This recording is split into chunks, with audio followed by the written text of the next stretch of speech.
Hi everybody, this is Michael Hildebrand and I'm your host on the Sleeptrust podcast, where I'm talking about how to gain back trust in your ability to have a superb sleep again. In this week's episode of the Sleeptrust podcast, I'm going to walk you through step number 4 out of my proven and unique 9-step system to help you find back to deep, resting, natural sleep and get back to those high energy levels that we all deserve to have and that we all can have. So today we're going to talk about our bodies and very specifically about the power sleep categories for our bodies. So after this week's episode, you will know exactly where and how to prepare your body for deep, natural sleep.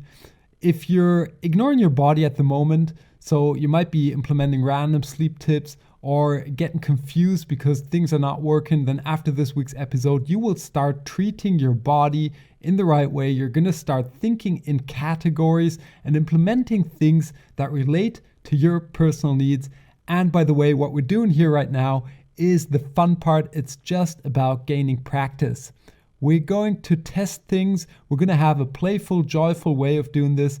So stay with me here and let's move on quickly because I've got a lot to share with you today.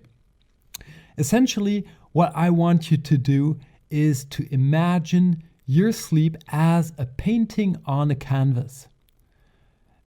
This is just a metaphor, so you don't have to have a specific picture in mind. You don't have to start drawing or anything, but we're going to think of our sleep as this perfect painting, this drawing on a canvas. And what we're going to talk about today is the usage of color palettes. So there are colors in this picture, right? And we want to choose and get experience with the color palettes. And these are our categories, right? So if we pick one color, pick your favorite color, there are different shades of that color on the color palette. And what we want to do today is to test different things in a category. So we've got our color palettes. We're going to take that brush and just use a couple of those colors that relate to us, that we say, okay, that could be helpful, that could be a beautiful color, and just do a couple of strokes and see if it works, if the color works on the paper for you or not. And that way we're going to gain experience, and that's what it's all about. The steps 4, 5, and 6 are all about practice. We're just going to practice things. We're going to experience things. This week, we're going to talk about the body. After that, we're going to talk about nutrition and the mind. So the first category that we're going to have a look at together, the first color palette, will be our bedroom. We spend a lot of time in our bedrooms, somewhere between 6 and 10 hours every day, and it's often an undervalued category when it comes to sleep for some reason. I love this category because things that we do for and in our bedrooms typically are like an investment. So we have to do things once. We have to get them right once, spend a little bit of money, spend a little bit of time and effort, and then we're going to reap the rewards over days, weeks, months, and even years. So it's well worth putting work into this category. The way we're going to have a look at the bedroom in regards to our body is that we're going to walk through our sensory factors, because that's all what counts when it comes to our bodies, right? We can feel things, we can see things, we can listen to things, we can smell and taste things. And the first 4 sensory factors have a relevance for our bedroom, the taste not so much. So we're going to walk through the first 4. First, what do we feel? And the first thing when it comes to feeling stuff in our bedroom is our bed. Don't get frugal when it comes to getting a decent bed. We want to have a very good mattress. We want to have great cushions. We want to have cozy blankets. We want to feel good. We don't want to have pain in our shoulders or our back when we lay down because it's a cheap mattress or simply the wrong one. We want to take care that we get the right bed into our bedrooms. There are also special cushions that you can use for your neck or your knees if you have pain at certain points. That will help you. I use a knee cushion since I have my slip disc, which really helps me to relax better at nighttime. So it takes away the pain in my back. You can also think about changing sleep positions, right? You might be lying on your back, and if you tend to snore, lying on your back will promote snoring. It can also get you to experience sleep apnea. And maybe just changing your sleep position, testing that can be an option for you. If you're lying curled together like a little baby, you might want to stretch. And these are only ideas, right? It's not a one fits everybody solution here. These are just ideas that you can think about and just pick the color shades that are right for you, that feel right for you, and test it. And we're going to do that in a joyful way. Pick things that you love to do, and that's going to make the process so much easier. So let me tell you a couple of things that you can do for your auditive sensory factors, which are kind of straightforward. The first thing is, if you're living with a family, your partner, whatever, you can ask your partner to be quiet when you go to bed. That's sometimes obvious, but other people might be watching TV in the living room and that could disturb you. So ask these people to do that. If somebody's in your bedroom listening to music, whatever, ask this person to use headphones. You can close your door, you can close your window, which would be a trade-off when it comes to the fresh air, but it might be important for you to block out noise out of your bedroom. And you can also wear ear plugs. These are little plugs you put into your ears and they block out the noise. Typically, if you get one or if you're thinking of testing these, you will see how many decibels, and this is how noise gets measured. These earbuds are able to block out of your ear, so check that you get good ones here. So let's move on to the next sensory factor, which is sight. And when we are talking about sight in relationship to our sleep, then we're really talking about light. Because we've got little receptors in our eyes that pick up on light, in particular on blue light, and give that information to a thing called the SCN in our brain. And the SCN is something like our main inner clock. And guess what? As long as it gives the information that there's still light outside, it tells our body that it's daytime, and it will make it harder for us to fall asleep as a result. There are different sensitivities out there to this, but as a general rule, and we should all try to block and lock out light out of our bedrooms. So an easy way to do so is to get a thick curtain and pull that in front of your window. You can also try to avoid having electrical screens in your bedroom and use them at nighttime. Try to ban all of that out of your bedroom. And if nothing else helps, you can think about getting a sleep mask and wearing that at nighttime. So let's finish off this color palette by talking about the smell. And there are a couple of ways to get a good smell into our bedrooms, and there are a couple of good reasons why we should do so. The smell is connected to our emotional center. So smell can trigger good or bad emotions right away, and we want to benefit from this, giving our brains or noses, our brains smells that relax us, that calm us down, like lavender and many others out there. So you can get that smell into your bedroom by using an aroma diffuser that you can buy on Amazon. There are also cushion sprays, pillow sprays out there that you can use that have a very good set of ingredients to promote relaxation. And the last thing that you might want to think about is to use a washing powder that just has a good calm smell for your blankets and everything that you put onto your bed. So let's move on to the next category, the next color palette, and this is how we get up in the morning. Because this is the place where we're going to set a very clear sleep signal. Sleep doesn't start when we go to bed, it starts in the morning, in the moment we get up, and we want to get this right. So there are 3 things that we're going to do. Wake up, get up, tune up, and we want to do them right. So wake up. We have to wake up, right? A conventional alarm clock will fire off its alarm at a certain time. And our sleep is built up out of different sleep stages. And this alarm clock doesn't know that, right? So it can rip you out of deep sleep. And when that happens, you will feel scattered in the morning. You don't want that. So we want to use an alarm clock, or might want to use one. It's an option. It's up to you. And our bodies adapt to conventional alarm clocks too. If you set it to a regular time, you will be higher likely to get, ripped out of a light sleep stage 2. But if you want to be sure, then you can use something like a light-based alarm clock.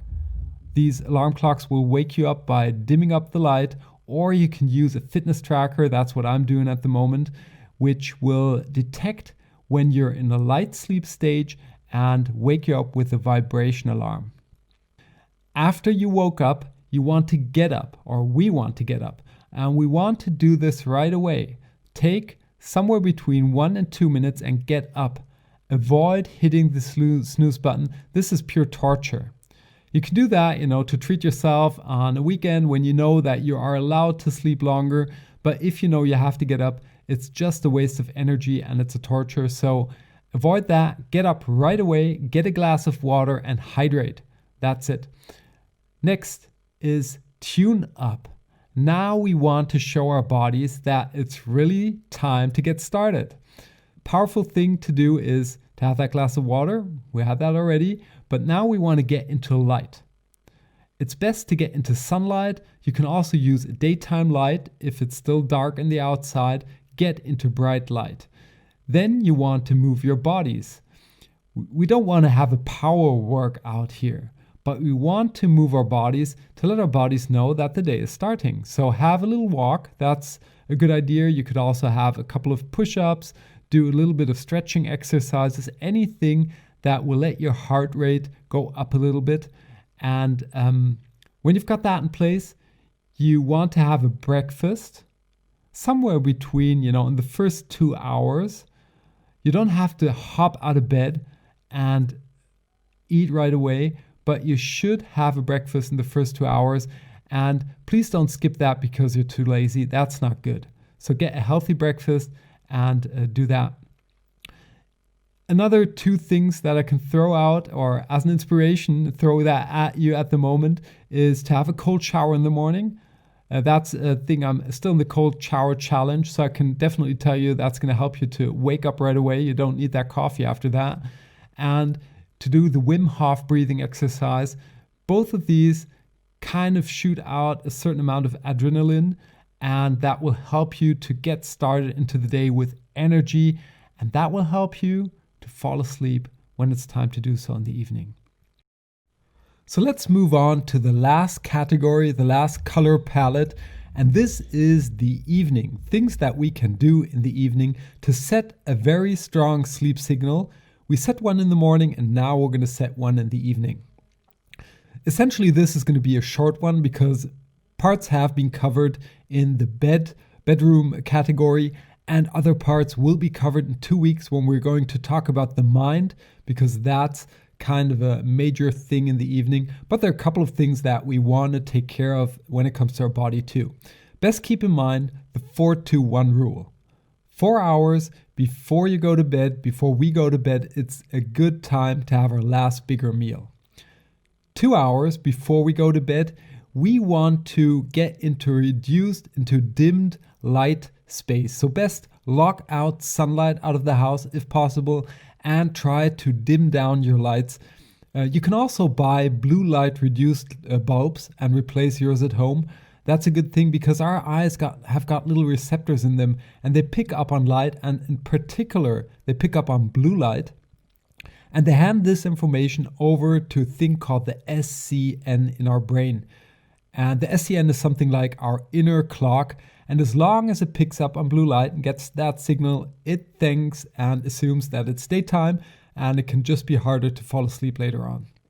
Avoid blue light, and 1 hour before we go to bed, we want to avoid using smartphones, tablets, laptops, televisions, any light emitting screens. Basically because of the blue light too. And there's another aspect to that we're going to discuss in 2 weeks, because the even bigger part has to do with our minds. So I'm only going to share another 2 things with you right now before we're going to close this up. The first thing is that you could have a hot bath before you go to bed. A hot bath will let your body temperature drop afterwards, drop slightly, and that can promote sleep. And the other thing is to keep your bedroom just slightly cooler than the other rooms in your house. That's also known to let us sleep better.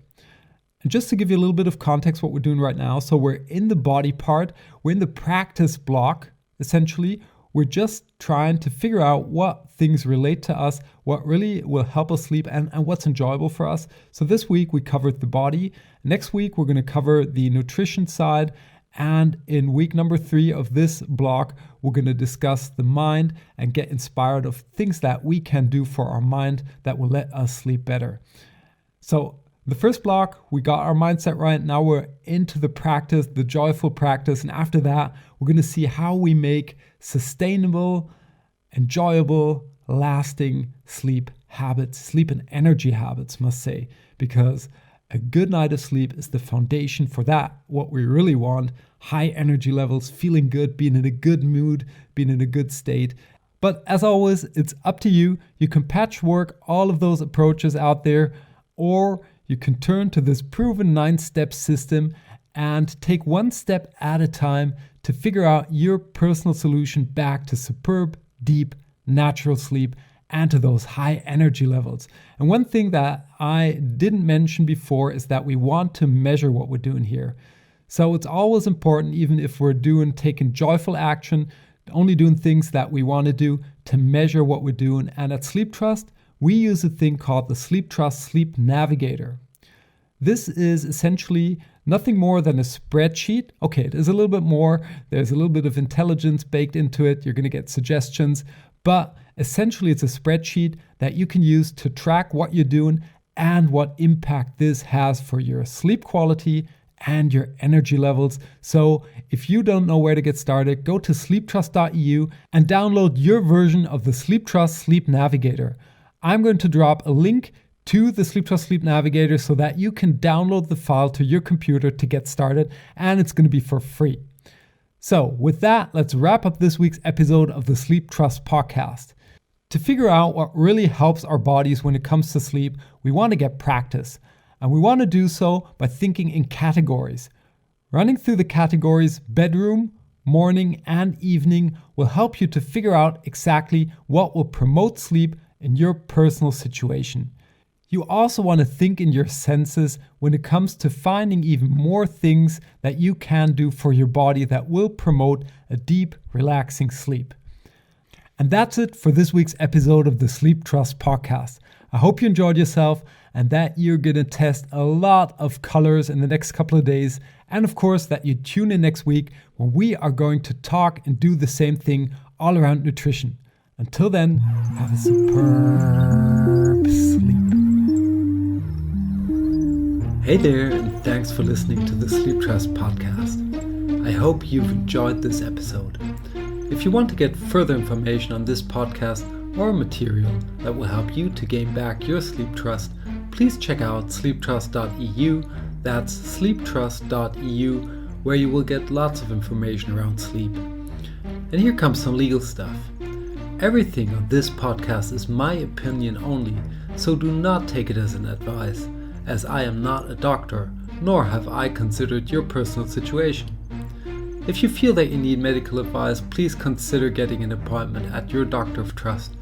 If you want to give me any kind of feedback on this podcast, feel free to email me at podcast@sleeptrust.eu. I hope you tune in again next week, and until then, have a good sleep.